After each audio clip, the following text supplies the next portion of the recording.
Hey, Matt. Hey, guys. Welcome to the State Department. Happy Thursday. I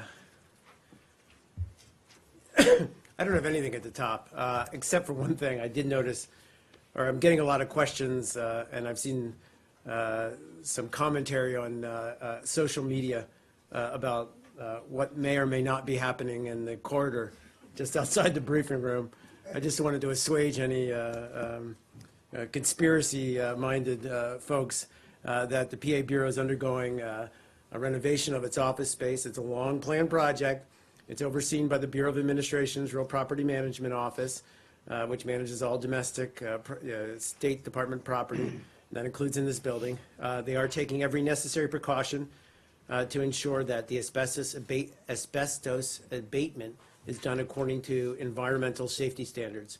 And that does include having to temporarily remove the portraits of the legions of previous spokespeople that have graced this podium before me. But I can assure you that they will be restored in all their glory.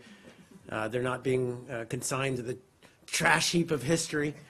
And look, it's really for you all to lobby, but, you know, granted, I've only been acting spokesman, but, you know, I have briefed up here, I think, more than any other spokesperson in history, with possible exception of Boucher. With that, a little self-aggrandizement. I will turn over to you, Matt Lee. Well, I just want to make sure that the asbestos situation is going to be under control. We're not going to be quarantined. No, I can assure you it won't be, but it's the reason why they have to put up those scary warnings. Anyway, what's up? All right, and when the new photos go back, well, when the old photos go back up, will there be a new one? I have nothing to announce at this time. Well, I'm just trying to get an an on-the-record response to whether or not this is the last. Your my last briefing. I never say never, so I'll withhold on that. Okay. And I'll send out commentary later if it does turn out to be my last briefing. No, just kidding. Well, no, because if you're not going to get away with not having some words said about you. Thank you. Appreciate it. When that does happen. Anyway, let's start with real news. Yep. On Russia, Yes. I wanted to clear up one logistical thing and then ask a policy type of thing. One, the logistical thing is, to the best of your knowledge, was there ever any indication that over the course of last week that the Secretary's meeting with President Putin would not happen? So, excuse me. Was there, sorry, let me make sure I got the question right. Was there ever any indication that it would not happen? So routinely, and I think others opined on this yesterday, it is the case that the President will see a visiting Secretary of State. That's been the case in the past. It's also pretty routine that they're not formally announced until the day of or even hours before. And that's ultimately something for the Kremlin and President Putin himself to announce, which is part of the reason why we were being mum on it. I think it's something we expected all along and we're planning on. But did you ever get any indication from the Russians that the meeting might be off?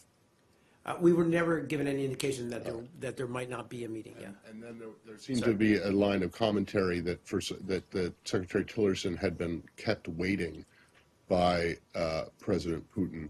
The meeting, I believe, was scheduled and had been long scheduled for 5:30 local time. And the way I understood it, the Secretary was running about half an hour late after his meetings with the foreign minister. So the meeting began less than a half an hour after it was, or about a half an hour after it was supposed to have been. I can assure you he was not. I double checked on this and he was not kept waiting. All right. Yeah. Okay, now onto the substance. The Sure. Secretary and Foreign Minister Lavrov both announced that they would be creating working groups. I think Foreign Minister Lavrov used the word special envoys, but I don't know if that was a translation issue or not, but let's say working groups to look at various irritants and see how they. Can you be more specific about what those areas are that these working groups, or if it's just one working group, what it will be looking at and what you hope to achieve? So a couple thoughts on that. If I'm shy on specifics, I apologize. But first of all, both in his bilateral meeting, but also in his meeting with, in his bilateral meeting with Foreign Minister Lavrov, but also in his bilat with President Putin, there was, I think, an acknowledgement that there are almost historic low level of trust, levels of trust between our two countries. And I think Secretary Tillerson said right out of the bat in his press avail yesterday, that's a problem.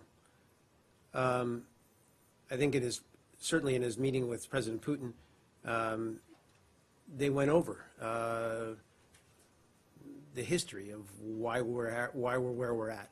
And I think it allowed the two of them to both appreciate and better understand why each country is frustrated with the other on certain issues. And I think by the end of that, they were able to acknowledge that with this understanding in place, there's a way for the two countries to find ways to rebuild some of that trust, find opportunities. And with that respect, I think that's, the idea of this working group is to look for those opportunities or ways to kind of rebuild So it's trust. singular, it's not multiple. To my understanding, it is a singular group at this point.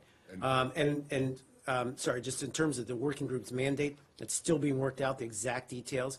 There's been some speculation this is kind of a return to the bilateral presidential commission. That's not the case.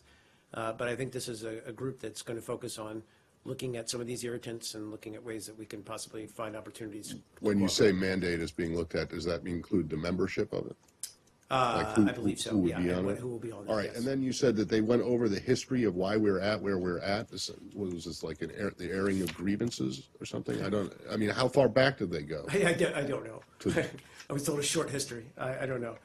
Look, I think it was helpful to hear, for both sides to hear each other's perspective on why we're where we're at. I mean, none of this is going to come as news as anybody in this room who's followed how we've gotten to where we are, but I think it's important in any kind of bilateral situation like that to hear the other side's point of view.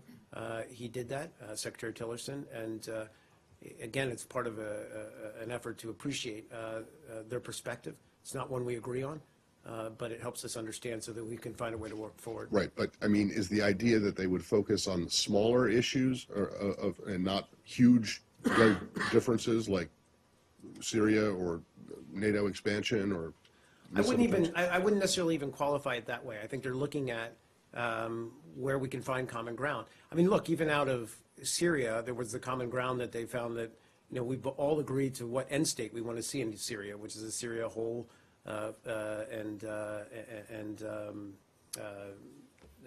with all religious groups and minorities represented. But it's how we get there. That's a difficult, I get it, that's a difficult challenge.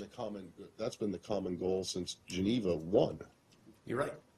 But it's the getting there that's difficult. But I think so. What's the point of agreeing to something that you've previously agreed to, and then I mean, was there any? If there's no progress on the means to get to the end, then I don't understand why it's so productive to,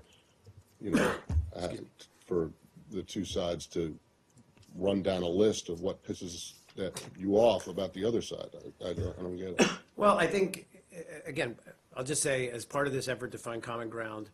Find areas of cooperation, not common ground, but areas of cooperation. There was a good faith effort for each other to listen to the other's grievances. Yeah, go ahead, Liz. Just to come back, so you don't know when the working group is going to start? I I guess if we that. get more on that, I'll let you know, but I think it's TBD. Okay, and I know this. Was there maybe a discussion about a follow-up meeting between the two? Between Lavrov and the Secretary? Secretary Tillerson. Are you aware of anything? I'm not aware of any physical meeting. Of course, they'll obviously follow up by phone, I expect. Nothing to announce in that regard, too. But I have no expectation yet of a follow-up meeting. Do you, you probably saw that the AFP had an interview today with Assad. Who called the accusations of a chemical attack a fabrication. You saw earlier this morning the Syrian army statement, which the US then hit down, saying that the US airstrikes against ISIS that hit a chemical Excuse me. weapons depot by ISIS. What's going on here? Day after these meetings, there seems to be pushback. This doesn't look like somebody who looks like he's about to change course. Well, it's sadly it's vintage Assad. It is an attempt by him to throw up false flags, create confusion. Frankly, it's a tactic we've seen on Russia's part as well in the past. There can be little doubt that the recent attacks and the chemical weapons attack in Idlib was by the Syrian government, by the Syrian regime, and that it wasn't only a violation of the laws of war, but it was, we believe, a war crime. Mark, I just want to follow up on this. Yep. But before that, I want to ask you about Russia. Excuse me. The president said that, basically sort of toned down the rhetoric, and he said that ultimately everybody will come. The president, President Putin? the president of the United States, President Trump, sorry. said that everybody will come back to their senses, and they were going to have better relations and so on. Is that a result of the conversation between Secretary Tillerson and the president? Is that the outcome? Because that a bit down or more hopeful about the future relations with Russia than it was yesterday. Well, certainly I'll let the president's tweet stand for itself. I just say that, the president also made this point in his press avail with the NATO Secretary General yesterday, and it's simply that, the world is a complicated and difficult place, and there's enough hard challenges out there that we would like to be able to have a constructive relationship with Russia, but we're not there. And I think our ultimate goal is to find, as I said, areas small at start, but areas where we can rebuild that trust that's sorely lacking. And on the Assad interview, now he keeps saying that you have irrefutable evidence. I mean, today, the United States is saying that they intercepted some communications between the pilot and some chemical scientist and so on how to do this. I mean, that seems to be the evidence. I find that difficult. I mean, isn't it a bit odd that the pilot would be talking to whoever the scientists are and so on to drop this bomb? Is that the only? I'm not evidence aware of you that have? report. No, but that's Sure. what CNN said, because Sure. they were told by a high official and so on. Well, what I am aware of, and I think there was a backgrounder done on this by some of the of our intelligence officials who looked and analyzed this data. What went into our analysis and our ultimate conclusion that this was a chemical weapons attack that was carried out by the Syrian regime, and that was laid out, I think, in some articles the other day. They briefed on background, given their status as intelligence officials, but it's pretty clear-cut in our book. Look, that said, as I think Secretary Tillerson said, there are, we have the Joint Investigative Mechanism, we have other mechanisms, the OPCW has these mechanisms to investigate, conduct an impartial investigation into these allegations. We know what happened. We have reached our own conclusion. We carried out the airstrikes. But by all means, those independent mechanisms should be allowed to carry out their investigations. But again, what we saw yesterday was, what did Russia do? It vetoed a UN Security Council resolution that would have allowed those investigations to go There's a forward. lot to go through there, but if let's say you have an investigation, and the investigation somehow, this concludes that there was no Syria chemical strike. I mean, you already struck, you already destroyed that air base. So how would that be dealt with? I can only say that we undertook that action with the utmost confidence that we were hitting the airstrip and the air base, rather, that carried out that strike. And lastly, Yeah. I just want you to clarify something, because I don't understand it. What is it that the U.S. Army, who was supposed to dispose of these chemical weapons, and in fact they did, they destroyed something like 600 tons, which is, all the chemical weapons that was at least declared by Syria at the time. Isn't that true? Would you clarify that for us? Because you keep hearing that Russia was responsible to guarantee that these weapons are destroyed or accounted for and so on. Right. Well, they were, in fact, as signatories to that agreement. Russia pledged to assure that the Assad regime, and the Assad regime also pledged to ensure that it would give up its declared chemical weapons. There were, I don't have the exact amounts in front of me, but there was a massive amount of chemical weapons that were in fact taken out of Syria and neutralized. So you can't say that that effort was in vain. It wasn't. It got chemical weapons out of that conflict area.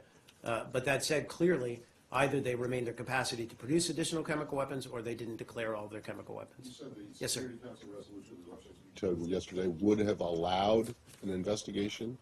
My understanding was that the agreement back in that you just referred to, that allowed for investigations. So is it actually correct? Sorry, it sought, I apologize. It sought to hold the perpetrators of the chemical weapons attack accountable and called on the regime to cooperate with an independent international investigation. I apologize. Right, but an investigation, yesterday's resolution was not required for there to be an investigation. Right. My understanding is that these bodies, I mean, that's what they exist for, is to carry out these So investigations. it did not need They to don't- pass. They didn't need a new authorization from the Security Council to conduct an investigation. That's my understanding, yeah. Go ahead, sir, and then I'll get to you, Corey. I have a question about yesterday's meeting in Moscow, Yeah, sure. but in frame of Ukraine issue. So yesterday, Secretary of State said in Moscow that he discussed Ukraine and Minsk agreement with Foreign Minister Lavrov. However, there was no acknowledgement that Mr. Tillerson talked about it with Mr. Putin. So could you give more detail on that, and was the Ukraine issue raised during the meeting with Russian president? So I can, as you noted, I can say that he did raise Ukraine in his bilateral meeting with Foreign Minister Lavrov. I don't have the details, full details of his bilat with President Putin, or his meeting with President Putin. I can't confirm, I'm sorry, that Ukraine was raised in that setting. I think it probably was, since they went through the range of issues where we don't see eye to eye with Russia on.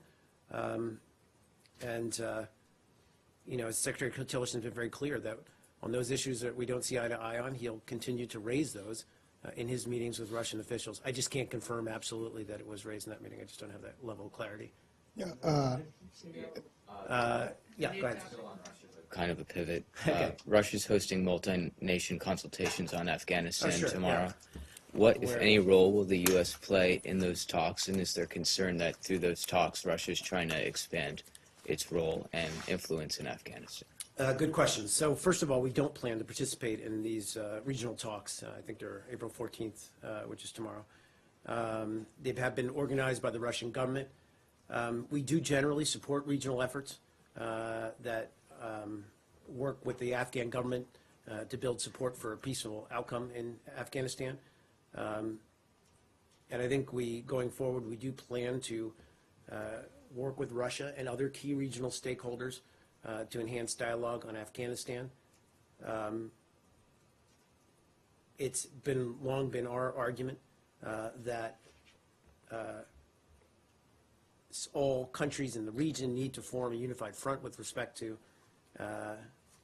Afghanistan and make it very clear that the only way to end that conflict definitively is through peace talks between the Taliban and the Afghan government. And we've said, also made it perfectly clear, Taliban have no viable alternative but to enter into direct talks in order to achieve their goals. I think just to end it, we just felt that these talks, it was unclear to us what the purpose was. It seemed to be a unilateral Russian attempt to assert influence in the region that we felt wasn't constructive at this time. just follow. Go ahead, and then I'll get Thank you. Follow on Afghanistan. Yes, sir. As far as, thank you very much, Mark. Of course. As far as U.S. bombings in Afghanistan is concerned, it's not a big surprise to the high-level Afghan officials because they were here, advisor to the president of Afghanistan and also foreign minister of Afghanistan were here. and speaking with the reporters and also the think tanks, what they were saying that the terrorism problem in Afghanistan is being created by Pakistan. And all the terrorists are coming into Afghanistan and back and forth because there is no check and balance, and they are not holding them. My Right. question is here that as far as this bombing to eliminate those ISIS and Taliban, is this because of those high-level officials who also met somebody here at the State Department? And also recently, you just issued a travel warning to Pakistan. When you say this bombing, I think you're referring to the bombing that took place just a few hours ago. Is That's right. Yes, sir. the mother of all bombs. Yeah, White House announced just in the No, briefing. okay, I just wanted to make sure I was on that. Look, a couple points. One is I'll refer you to what's already been said about this airstrike that took place in Afghanistan. I think it was aimed at a network of tunnels that was being used by terrorist organizations. I can't say that this was an immediate outcome of any conversations we had with the Afghan government. I think it's part of our ongoing efforts to take the fight to the Taliban, to take the fight to ISIS affiliates that are operating in that territory, al-Qaeda affiliates that are operating on Afghan soil, and that's going to continue. You spoke about Pakistan and their role in this. We've been very clear. While we understand that Pakistan has made efforts to confront terrorism and terrorist organizations on its own soil, that there are still what we call safe havens that exist for terrorist groups to operate from and carry strikes out on Afghanistan. That's a problem. Again, it's in Pakistan's interest to work constructively with Afghanistan to address those security concerns. I have one on India, please. I'll get back to you, I promise. Michelle, go I ahead. have a question on Turkey Yep. and the Pastor Brunson case. But Let me just get to her, and then I promise I'll come back to you. Sorry. Vice President Pence has written a letter to the family talking about how this is a top priority for the Trump administration. So I'm wondering what specifically the U.S. is doing to win his release, and then I have a follow-up. Sure. You're talking about, Andrew Brunson. yeah, of course.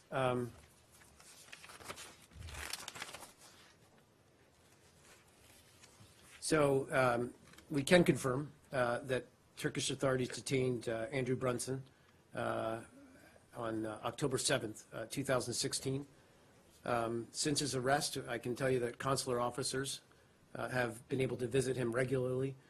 We continue to provide appropriate support, consular services to Mr. Brunson as well as his family.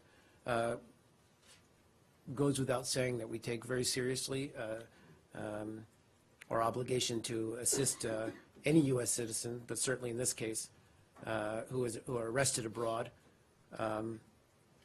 With respect to his legal case, I'd have to refer you to Mr. Brunson's attorney. So when Tillerson was in Ankara, he was asked, and Çavuşoğlu, the foreign minister, was asked about it, and he said that we're about to finalize the charges against him. And I wonder if there's been any movement in that case. I mean, as you say, he's been held since October. Excuse me. Well, we have asked Turkish officials to consider releasing Mr. Brunson from custody, subject to whatever judicial conditions or controls that may be appropriate while his legal case is resolved. I agree he's been in detention far too long, and this has been done with other individuals under investigation. And of course, we call on Turkish authorities to resolve his case in a timely and fair manner, respecting human rights and fundamental freedoms, including the protections of a fair trial guarantee that are necessary for his defense. So our position in this is, and we've made clear our concerns to the Turkish government. We're going to continue to offer whatever support we can to Mr. Brunson and his family. Again, our desire is to see this resolved as quickly as possible. Sure thing. Let's stay on Turkey, and then we'll get back to Syria, because I know TJ was looking at me. Sure.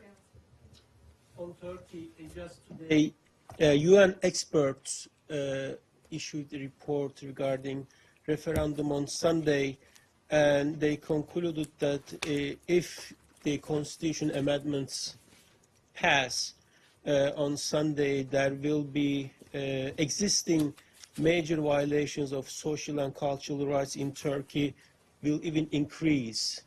And not only UN, but also EU, other international watchdogs, Venice commissions, and many other experts basically conclude the same. If the constitutional changes pass, Turkey's democratic standards, separation of powers, and many other values will be basically wiped out. What is your conclusion? I am sure you have seen the proposal so far. The proposals of, I'm sorry. Proposal of the constitutional changes that will be voted. Look, I just say we're obviously following this issue very closely. As I said the other day, we are concerned about the quality of Turkey's democracy. These are discussions that we have on a somewhat regular basis with the Turkish government.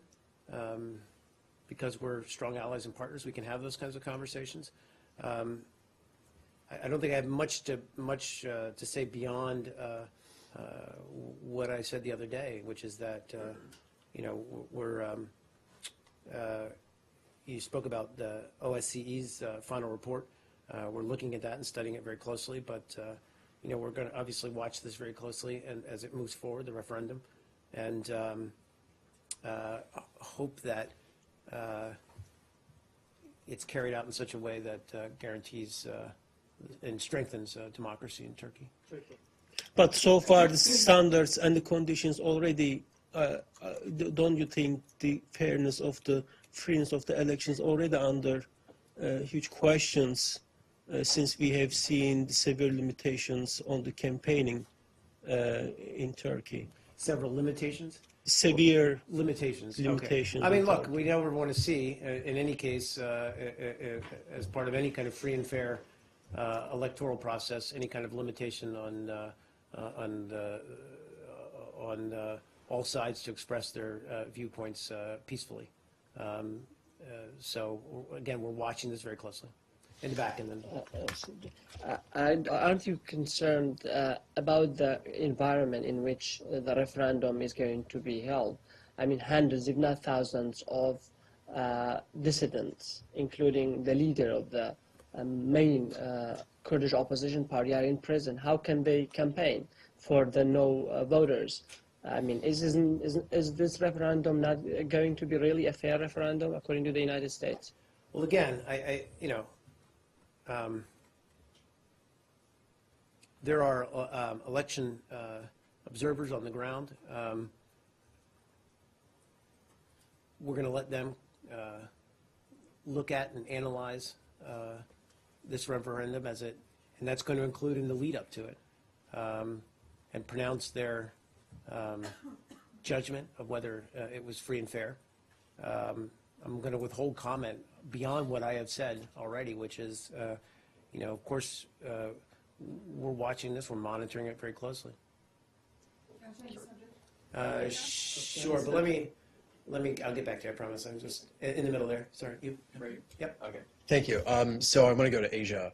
We can go. Thanks. Yeah. Not too long ago, Prime Minister Abe said that North Korea may have the capacity to deliver missiles with sarin nerve gas. I know sarin nerve gas is in the news a lot recently. So first, I want to ask, do you agree with that assessment? And then I have a follow-up. You know what? To be perfectly honest, I have not seen those reports. Obviously, we're concerned about North Korea's pursuit of nuclear weapons and the ability to deliver those nuclear weapons in the region and even to the United States, and that continues to be a major concern or a primary concern. But, excuse me, it also goes without saying that North Korea has shown itself willing to pursue other weapons of mass destruction. So I can't say whether those reports are valid or not. I just don't know, but it's something we would take very seriously. And then, so then just the other day as well, Sean Spicer said that there's no evidence that North Korea has the capacity of a nuclear strike at this time. And of course, a lot of eyes are on the country this weekend because of the holiday. So are you saying that either both with sarin gas and nuclear weapons, like the country doesn't have capacity for either? Or, Well, they're clearly pursuing ballistic missile testing. They're clearly trying to, I mean, we've seen this multiple times that they're, you know, in the past 6 months alone, that they're trying to test out systems that can deliver whatever, whether it's a nuclear weapon or something else in the region. And that's why, frankly, we are so utterly seized with the threat that North Korea now poses. And it's also one of the reasons why, and this was made very clear in the President's meetings with Chinese leadership last week, that you know,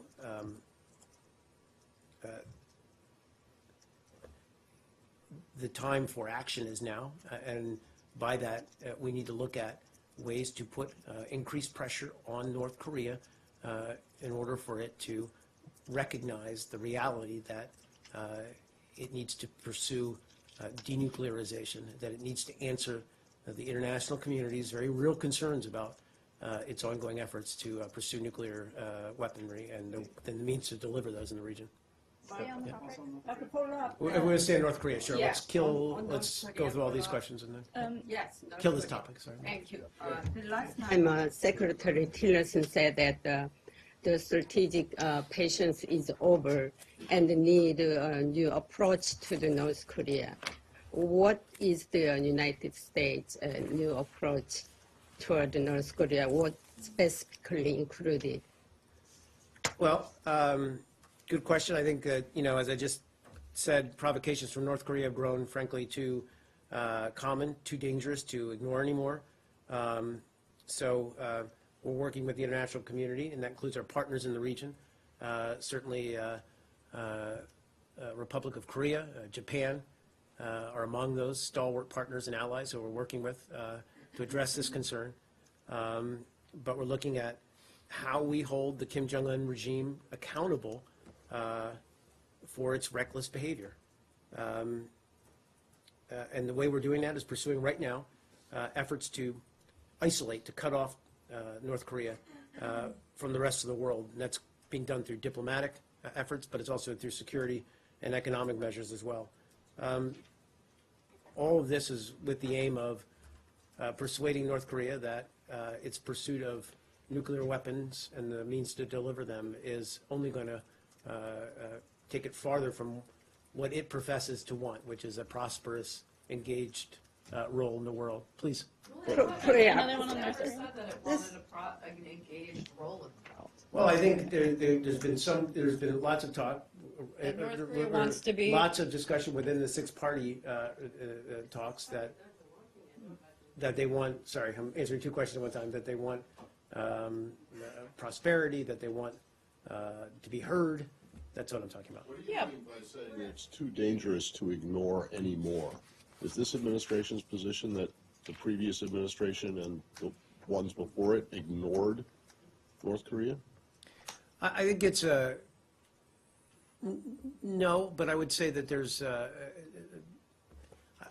look, I think in the past several months, we have seen only an acceleration of North Korea's efforts to, as I said, to pursue nuclear weaponry, but also the means to deliver it. So I think there's a realization that the time for talk, the time for, you know, some of this, if I could put it in this kind of long-term negotiation strategy and engagement is past. Well, it's a crowd-pleasing line, isn't it, to say that, like, it's too dangerous to ignore anymore. But, like, you know, it's one thing, as the Secretary has said, that the policy of, you know, strategic patience or such has failed. But that doesn't mean that previous administrations, whether it's the Clinton administration, Bush administration, or Obama administration, ignored the problem. They just didn't deal with it in a way that has been able to abate it. When you say? I would say that Are you saying that strategic patience is akin to ignoring? No, North Korea? no, and that's a fair point. What I would say is that we can no longer, I think, engage in that kind of longer range approach to North Korea, that we need short-term solutions. And, that's not to, look, the Secretary is also very clear, we're not looking for regime change here. Well, do you We're need looking at short-term denuclearization. solutions, or do you need, I understand, it sounds like you're mixing your metaphors a little, because yes, you need, I understand what you're saying about not looking We spokespeople do. for a long-term, thinking about long-term negotiations, but a short-term solution is not going to deal with the North Korean problem in the long term. Like, don't think. A short-term I solution understand is what a you're saying. short-term solution. Look, let me try You to. don't want to curb the, Right. are you, So- that's just, Okay, so there is an urgency to the situation that wasn't necessarily there in the past because of, the actions that they've taken over the past 6 months. And so I think that's been made very clear by Secretary Tillerson, by President Trump, and we've made that clear to the Chinese as well as our other allies and partners in the region. President Trump said that if China is not helped to resolve North Korean nuclear issues, the United States will take its own actions. What do you expect from China to do so? Well, I think we expect China to assert its leverage that it has. I think just today it was talking about even though it's enacted all of the UN Security Council resolutions or UN Security Council sanctions rather regime against North Korea, it's also got a very robust trading program with North Korea. So clearly, it has economic influence over North Korea. We're looking at it to leverage its unique relationship with North Korea to persuade the regime in Pyongyang to reconsider. Yeah, let's subject, change yeah. subject. Let's Sorry, change I'll this. get back So- to you another time. I'll get back to you another time. There is an internal memo that went around, as well as something that was updated online, that even though the OMB lifted the hiring freeze, the federal hiring freeze, that the Secretary Tillerson, that the State Department is going to maintain its hiring freeze. Do you know what led to that decision? Sure. So OMB What on. is it about? Okay. So the OMB on Wednesday announced the lifting of the hiring freeze, as you noted, and provided also extensive further guidance to all the various federal agencies on the implementation of and requirements pursuant to the OMB memorandum, which is called a comprehensive plan for reforming the federal government and reducing the federal civilian workforce, which is a mouthful. Apologize. Yeah.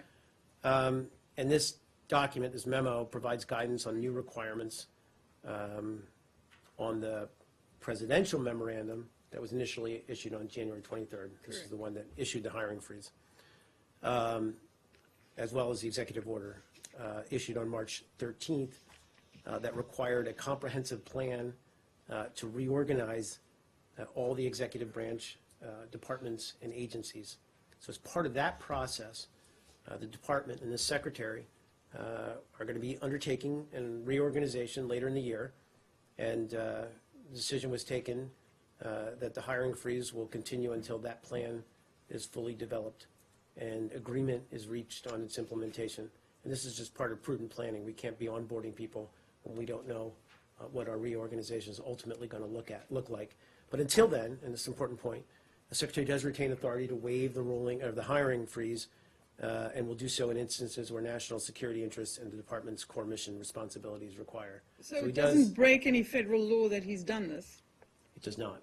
It's his decision to Even maintain though this hiring even though freeze. the Congress has the appropriations has approved money for it, or even if the Congress has said that that's fine to lift it. So there is a law, a federal law that that if appropriations has moved on some kind of spending or whatever, Right. and he says no, I'm not going to touch that. Isn't that against a law? My understanding is that he has the jurisdiction to basically to keep this freeze in place as we go about this presidentially mandated are we talking reorganization about civil and foreign service officers, political appointees? across the board. So wait a minute. So he's not going to hire any political appointees before the reorg. I believe it's a hiring freeze across the board. Could I you don't know about check on political that? appointees. So I'll what do you, check on that. yeah, can I check mean, on it. that would essentially, if that's true, what you're saying, that there's a hiring freeze across the board, that you would not be hiring check on any political assistant appointments. I'm not sure secretaries, about political appointments. undersecretaries, a Yeah, deputy I'm not sure about secretary of political state. appointments. That can't be right. Yeah. I'll So, check on so that. effectively, he's put this on the freeze until he's done the reorganization. Have those plans actually started, and how are they going to be fleshed out as? I believe they have started. As to how they're going to be fleshed out, I don't have any more details. It's going to go on for the rest of the year? I don't know if there's a time, date. I don't have any kind of time frame for you. If I can And get that, I'll let I you know. gather that he would have got White House or congressional approval for this? Yes, I would imagine he would. I just want to point out On something the that. political appointees, that's a good question. Yeah, no, because, I mean, former Minister Lavrov even said yesterday that, we can consider the source, but other diplomats from other. No, I'm not responding, I'm just. I understand, but other diplomats from other countries have also said that the lack of staff at the State Department has become an impediment to having interlocutors to deal with whether it's long-term foreign policy cooperation, short-term foreign policy crises. So, I would really like some clarification on that, because if you're saying that there's a hiring freeze across the board, I really would say that suggests that would continue to be a problem. It's a fair question. Related to this, though, Mark, you said that he has he retains authority to Yeah, waive authority, it, thank you. right? Yes, he does, yeah. In instances where national security interests and department's core mission responsibilities, I would assume that political appointees in you high think- positions you think would that would fall under apply the to department's the- core mission Do you responsibilities. think that would apply to the newly nominated deputy? I would. You think he'd that get would away with apply. it? So, hold on a second, I'm not done Yeah, yet. yeah. Back in February, 2 months ago tomorrow, the department sought and received a waiver from what was then the hiring freeze. You were given permission by OMB to bring on 175 new staff, 70 entry-level, 80 mid-level, and 25 consular fellows. Did those people actually come on board? And did the department seek additional exemptions between February 14th and I'll check on both. Wednesday? Yeah, I'll check on both. I'll take those questions. Yeah, we can change the subject, but I haven't gotten this. I'll get back to that, sort of, gosh. Venezuela, Sure. thousands of protesters are demanding new elections in Venezuela. And opposition leaders consider that the government of the President Nicolas Maduro is no longer respecting democratic institutions and it's sliding toward authoritarian practices. Could you comment on that, please? Sure. First of all, I want to start with some of the reports of violence against protesters during demonstrations in Venezuela. We're aware of those reports. We obviously regret any loss of life. We call once again on the government of Venezuela to conduct full, fair, and transparent investigations into this violence. We also call on the government and security forces to respect the freedom of assembly, peaceful assembly, as a universal human right, which the Venezuelan authorities should respect. We, as I said, also urge the demonstrators to express themselves nonviolently. With respect to your broader question, we urge the Maduro government to reconsider its decision this past week, I believe, or past weekend, to bar Miranda State Governor Enrique Capriles and from participating in the country's public life for, I think, some 15 years. It's something we view with grave concern. It's absolutely vital that Venezuelans have the right to exercise their and elect their representatives in free and fair elections in accordance with the Venezuelan Constitution and consistent with international instruments, and that includes the Inter-American Democratic Charter. We firmly support as well the consensus of the Organization of American States Permanent Council, which affirms it is essential that the government of Venezuela ensure the full restoration of democratic order. Thanks. Please. You mentioned the need to work with South Korea and Japan Yes. on North Korea. And Vice President Pence is about to travel to that region Yep. and will be visiting both South Korea and Japan. I was wondering if you could discuss what message he'll be sending to leaders in the region and what he'll be discussing in those meetings. And Well, then look, I would have to refer you to the Vice President and his office to talk about the specifics about his trip. But obviously,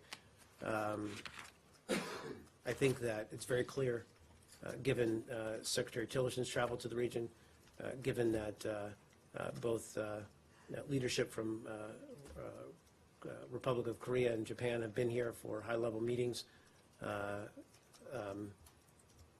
that we are very concerned, primarily concerned with North Korea and its actions and how to deal with North Korea. And in that regard, I think he's going to be sending a very clear message, certainly in Seoul and elsewhere, of our steadfast, ironclad support for our allies and partners in the region. And that stands absolute. So I'll leave it to him to speak in greater detail. Please. And then also in Japan, Couple questions about Syria. Of course. So, Foreign Minister Lavrov talked about, he offered to reinstate this deconfliction channel, but there were terms, and I was wondering, this thing about the deconfliction and the errors in the air between airplanes, and that was suspended. And Secretary Tillerson didn't say anything about whether he accepted the terms that Lavrov set. So we're wondering, where does that stand? How important is that channel, and what's the plan when it comes to preventing any mishaps in the air over Syria? Frankly, my understanding was that does remain intact. There was some question that it was going to be pulled down. That was a Russian claim, at least.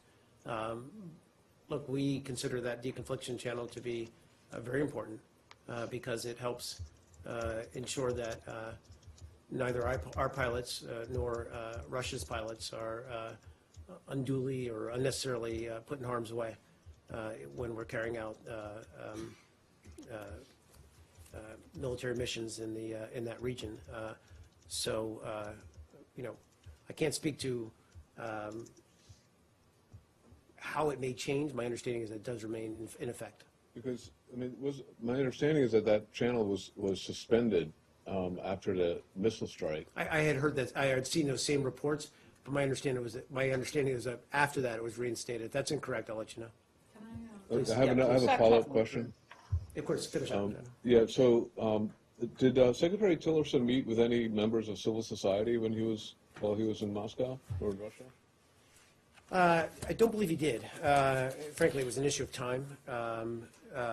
He did, of course, raise our concerns, as he does in every meeting with our Russian counterparts. But I don't believe he actually had the time to meet with any members of civil society while he was on the ground. Just to follow up on that, and then I have a question on Afghanistan. Do you anticipate this is something that he'll make as a kind of regular feature of his travel? I mean, past secretaries, to some extent, some more, some less, have made that a kind of staple of their meeting with civil society members. Yeah, you're right. I mean, it has been, because it's a great way to send the message that it's a matter of concern. It's an issue of concern to us. Again, I think in any given visit, given the other demands on Secretary's schedule, of course, I can't speak categorically, but I know for a fact that he does consider human rights, healthy civil society to be something that he's going to press in all of his interactions. I have a question. Yes, sir. If we could just go back to Afghanistan for a second. Yeah, sure. I know you kind of punted to the Pentagon on the actual strike itself, but we haven't really heard a lot about ISIS in the kind of Afghan-Pakistan region, and I'm wondering if you could kind of bring us up to date on, your discussions with those governments about the growth of ISIS, because, like I said, we really haven't. I mean, I know that they've had some small presence, but it kind of was surprising to see the depth of which the Right. Which you had the well, and it's a fair point to bring up. I mean, look, we've been very clear that just like we've seen elsewhere in the world, but certainly in Afghanistan, where ISIS has attempted to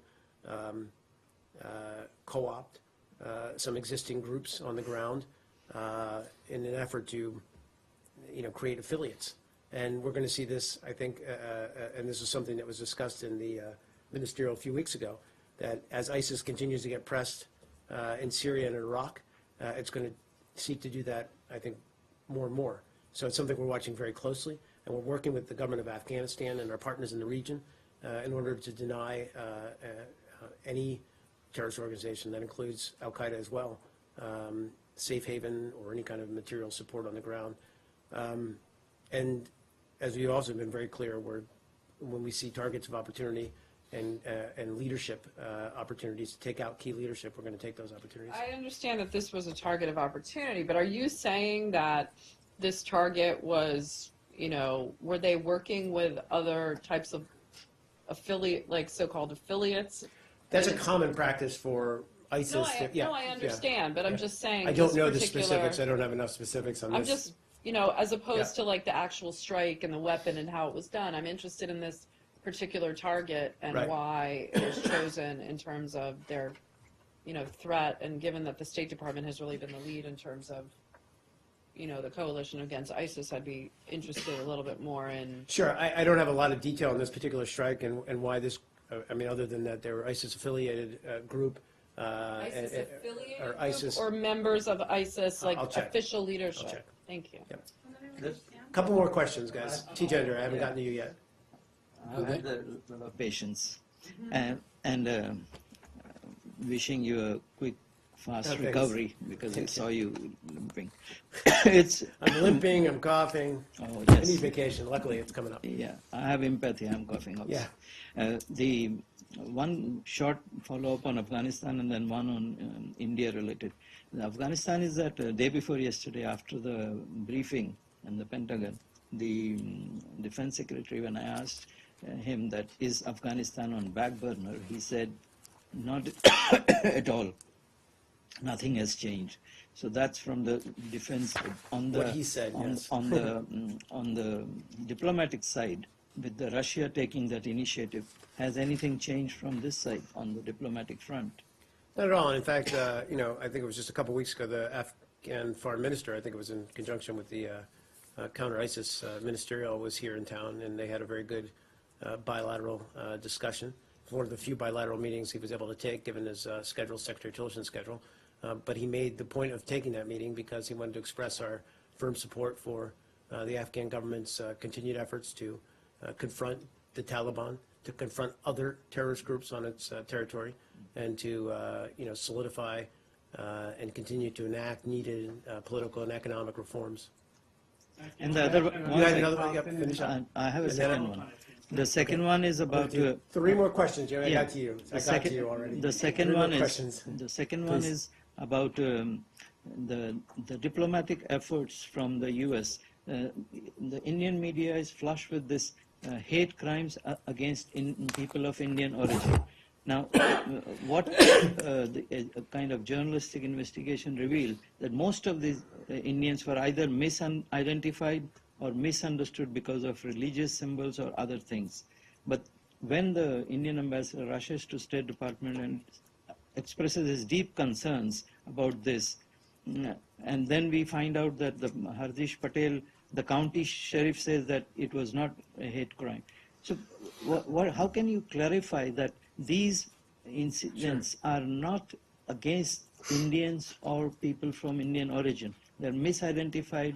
It's not about condoning hate crime. It's about misrepresenting the facts. If you can clarify from the So a couple of thoughts on this. First of all is, we obviously strongly condemn any hate crime, any crime carried out against someone based on their ethnicity, their sexual orientation, whatever. We condemn it. Secondly, though, with respect to these particular crimes, that's really something for either local, regional, or federal law enforcement to speak to. All of these crimes need to be thoroughly investigated, and that's why I'm very hesitant to comment on one particular case or not, because I don't know the facts, and it would be imprudent for me, except to say that, largely speaking, there's a strong Indian American community in this country. They're a vibrant part of American culture and society and the economy here. And we as Americans welcome their contribution. As I said, any crime based on that potentially based on someone's ethnicity or heritage should be heartily condemned. I was trying to clarify one second. Sure. I was just trying to clarify that these crimes were even ethnicity based, were not against the Indian ethnicity. They were Identify. I just don't have the details. I apologize, Chief Engineer. Saeed, very quick. On the Palestinian Israeli issue, a couple of days ago, you issued an advisory, a travel advisory to Israel, the West Bank, and Gaza.